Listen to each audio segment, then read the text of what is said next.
Depends on three things. One, it depends on the Muslim Brotherhood's influence within the Egyptian military. The second factor is how gullible the US administration is. Oh dear.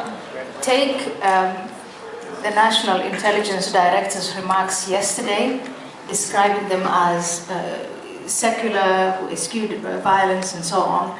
If that is the policy, if that is what how the American government perceives the Muslim Brotherhood to be, then that is a great asset for the Muslim Brotherhood.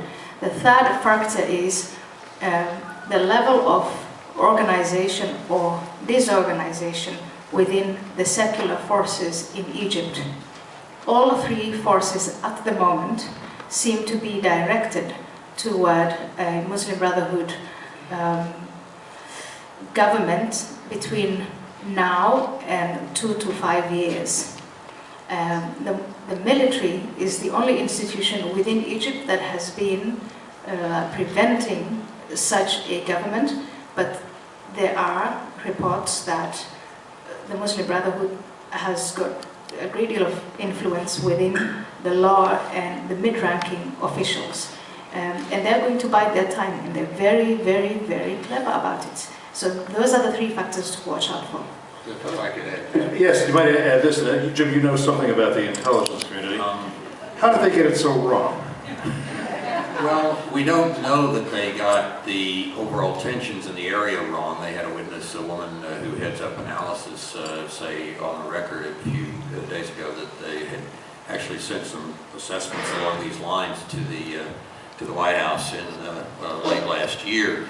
Nobody's going to get the provoking incident wrong. Europe was not full of intelligence analysts in July of 1914 saying, you know, I think next month Archduke Francis Ferdinand's going to get assassinated by a Serbian terrorist and start a world war.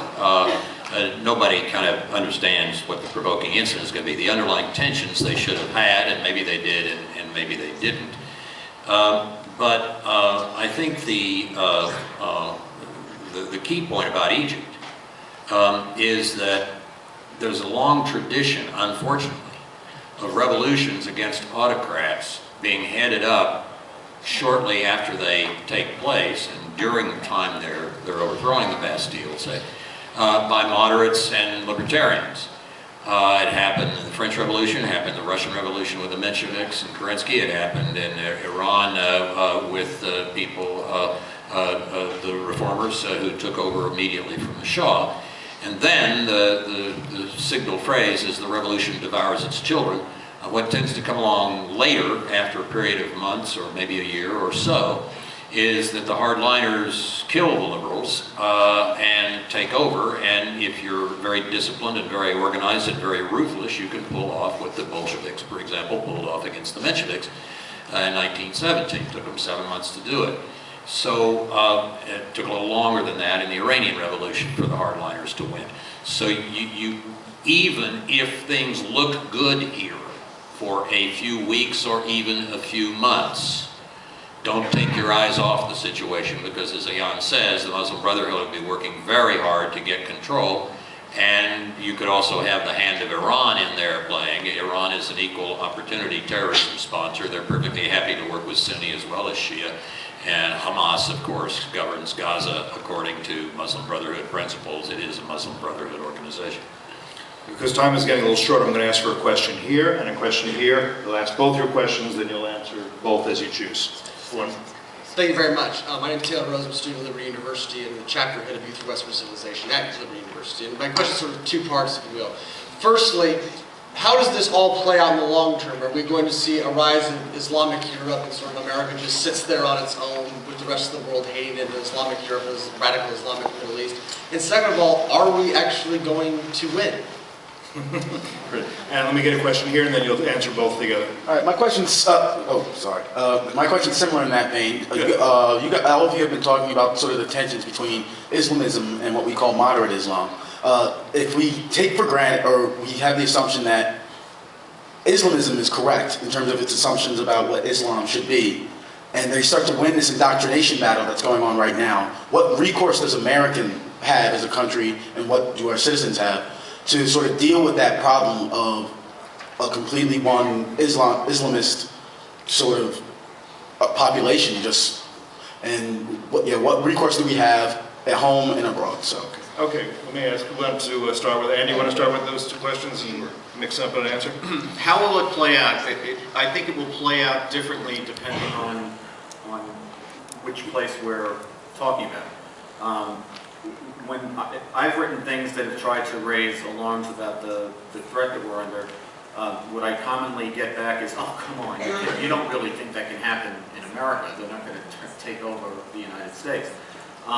Tomorrow? No, they're not. But I mean, all you need to do is look at what's going on in Europe to answer the question about whether it could happen here. They're about 10 years ahead of us. In Islamic countries, it can happen much faster and more dynamically, but it depends, as Ayaan was saying before, on the strength of the competing institutions, particularly the military. When I look at Egypt, what I see, I mean, I know a lot of people talked about Iran in '79.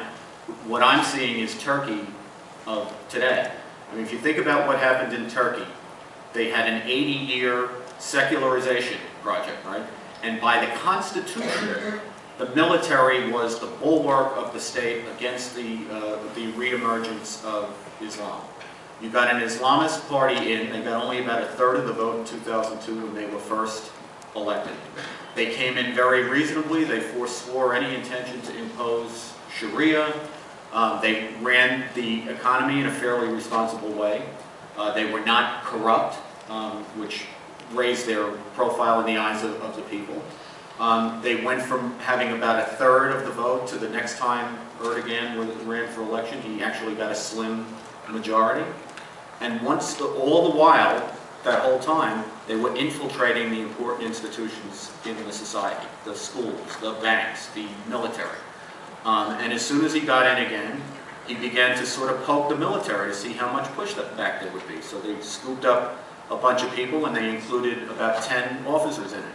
When the military didn't do anything about it, the next time they scooped up people, it was all military officers, proving to themselves that the military was not going to push back. And what do you have now? You have a Turkey that is Islamist, anti-Israeli, firmly back in the Islamist camp, even though it's still nominally a NATO ally and all that jazz. And, you know, when I look at that, I say, and pro-nuclear.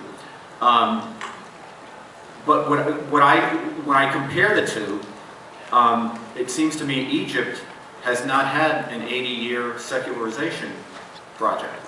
And the Muslim Brotherhood is so well rooted there. They've tried to wipe them out 6 or 7 times. They haven't been able to. I think the Brotherhood has less of a mountain to climb in Egypt than Turkey, than the Islamist Party did in Turkey. Anybody else want to talk on this theme, or should I go to the last questions? I just very quickly want to say, I consider myself an optimist. And when we ask ourselves the questions of how will this play out, I want us to know that nothing is inevitable. It's not Egypt's destiny, it's not Turkey's destiny, it's not America's destiny to be ruled by Sharia law.